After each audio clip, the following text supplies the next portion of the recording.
آج میں اللہ کے ایک نبی کا واقعہ آپ کو سنانا چاہتا ہوں. یہ وہ نبی ہیں جن کے ساتھ ایسا امتحان لیا گیا کہ one of the amazing story ہے. آپ حضرت یونس علیہ السلام ہیں اور آپ کا معاملہ یہ تھا, آپ کی قوم بت پرستی کرتی تھی. قرآن میں آپ کے واقعے کو بیان کرنے کے لیے پوری سورہ یونس موجود ہے اور آپ نے اپنی قوم کو ڈرایا, بت پرستی نہ کرو, شرک نہ کرو, اللہ کی نافرمانی نہ کرو ورنہ سخت عذاب آئے گا. قوم کہتی کہ وہ بت پرستی کرتی تھی, آپ کی بات مانتی نہ تھی.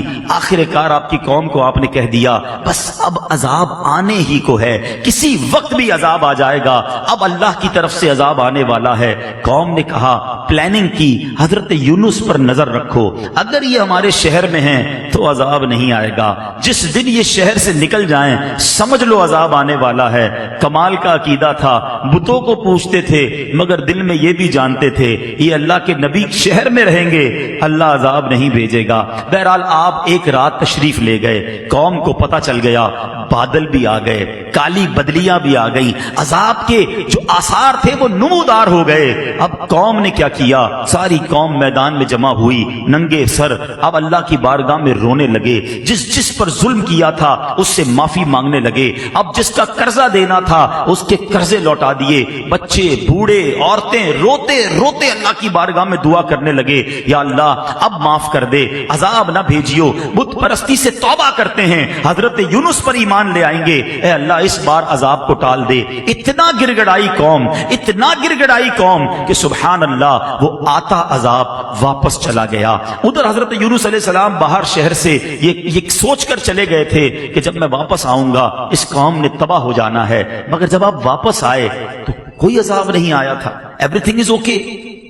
تو لوگوں نے کہا حضور اپنی قوم کی طرف جائیے. کہا میں کیسے جاؤں, میں اگر قوم کی طرف جاؤں گا تو قوم مجھے جھوٹا کہے گی. اچھا ان کو یہ نہیں پتا تھا کہ قوم نے توبہ کر لی ہے اور حضرت یونس پر ایمان لانے کی نیت بھی کر لی ہے. ادھر حضرت یونس سمجھ رہے ہیں کہ میں اگر شہر میں چلا گیا تو انہوں نے تو مجھے قتل کر دینا ہے کہ تم جھوٹے ہو, تم نے کہا تھا اللہ کا عذاب آئے گا, عذاب آیا نہیں کیونکہ آپ کو یہ حکم مل چکا تھا کہ عذاب آ رہا ہے. اب آپ اسی جس کو کہیں کہ کیفیت میں اس شہر میں داخل ہونے کی بجائے آپ باہر گئے, کشتی میں سوار ہوئے اور اس شہر سے باہر کہیں جانے کے لیے روانہ ہو گئے. ایک اور آزمائش, وطن تو چھوٹ گیا, اب کشتی بیچ سمندر میں جا کر رک گئی.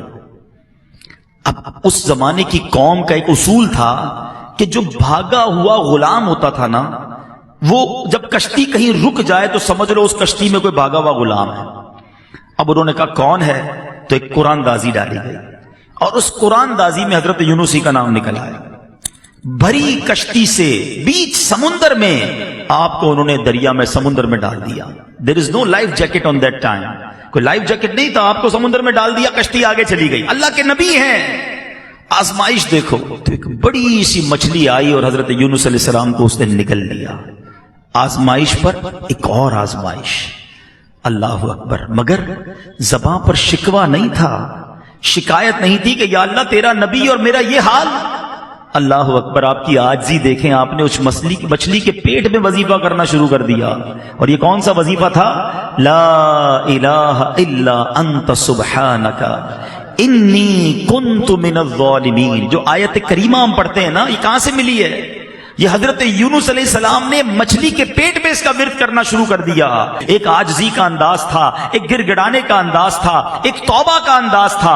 آپ پڑھتے رہے, مچھلی کے پیٹ میں رہے, کئی دن مچھلی کے پیٹ میں رہے. اس مچھلی نے آ کر کنارے پر آپ کو اگل دیا. اب جب آپ کنارے پر آئے, کمزور ہو چکے تھے, جلد بھی آپ کی بالکل نرم ہو چکی تھی, کھڑے ہونے کی بھی ہمت نہ تھی. اللہ کی شان دیکھیں, اللہ نے وہاں ایک کدو کی جو بیل تھی, ایک چھوٹا سا پودا آپ کے قریب اگ گیا, اسی سے آپ کو خوراک ملی, انرجی ملی, صحت ملی. اور کچھ دنوں کے بعد جب اپنے شہر آپ واپس آئے تو لوگوں نے آپ کو بڑی عزت کے ساتھ ویلکم کیا, آپ پر ایمان لائے اور ہنسی خوشی وہ زندگی گزارنے لگے. میرے میٹھے اسلامی بھائیوں, میں نے یہ واقعہ آج کیوں بیان کیا؟ There are two reason. پہلا ریزن تو یہ ہے کہ قرآن سے محبت بڑھے, لوگ تلاوت قرآن کریں, سمجھیں کہ اللہ نے کیسے کیسے واقعات. آج اپنے بچوں کو بٹھا کر لوگ پتہ نہیں سنڈریلا اور امبریلا کی سٹوریاں سنا رہے ہوتے ہیں. ارے بچوں کو قرآن قرآن کے واقعات سناؤ، بچوں کو نبیوں کی باتیں بتاؤ، پچھلی قوموں پر جو عذاب نازل ہوئے اس کو بیان کرنے کا قرآن میں ایک مقصد علماء نے یہ بھی بیان کیا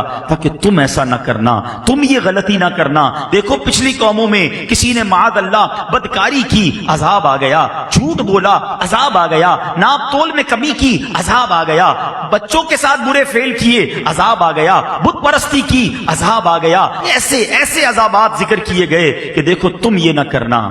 مگر آج ہم قرآن پڑھتے ہی نہیں ہیں تو سمجھیں گے کیسے کہ کیا کیا نہیں کرنا ہے؟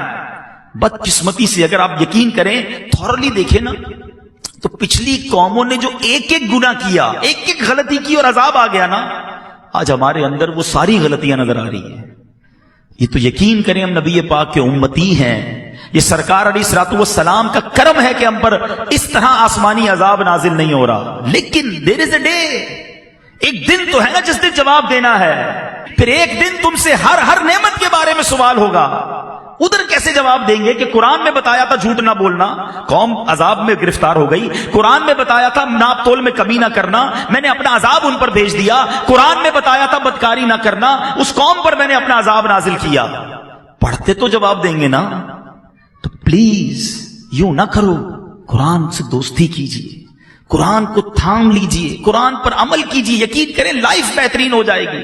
اور اب دوسری بات جو اس واقعے سے سننی ہے کہ حضرت یونس علیہ السلام کے اس واقعے سے سیکھنا کیا ملا؟ صبر۔ کیسا صبر تھا! آپ سوچیں، اللہ کے نبی ہیں، وطن چھوٹا، کشتی سے پانی میں ڈال دیا گیا اور مچھلی نے پیٹ میں نگل لیا، ان تمام باتوں کے باوجود زباں پر شکوہ نہیں تھا۔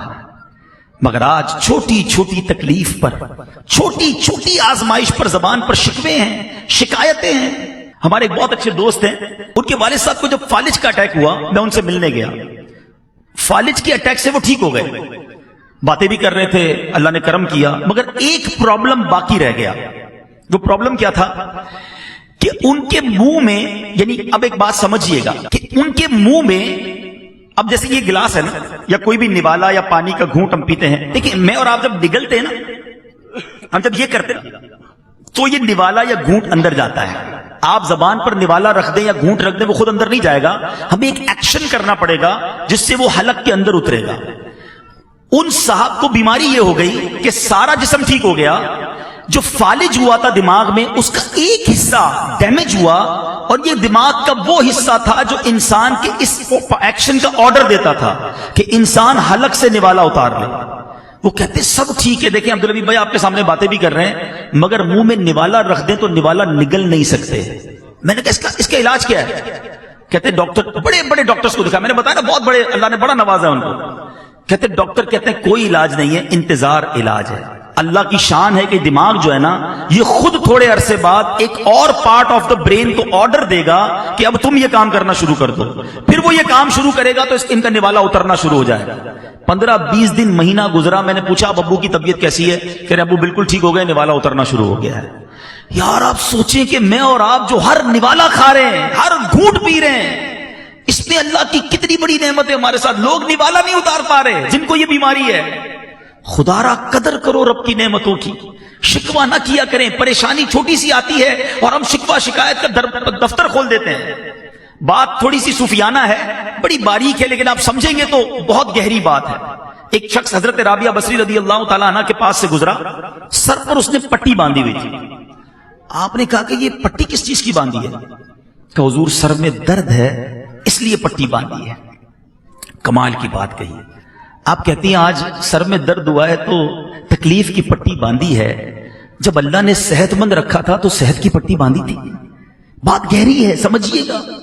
تھوڑی تکلیف آتی ہے سب کو بتانا کہ اگر کسی کا موبائل چوری ہو جائے، گاڑی لگ جائے یا اسکوٹر کو پرابلم ہو جائے، کاروبار میں نقصان ہو جائے، ہم کیا کرتے ہیں؟ سب کو بتائیں گے۔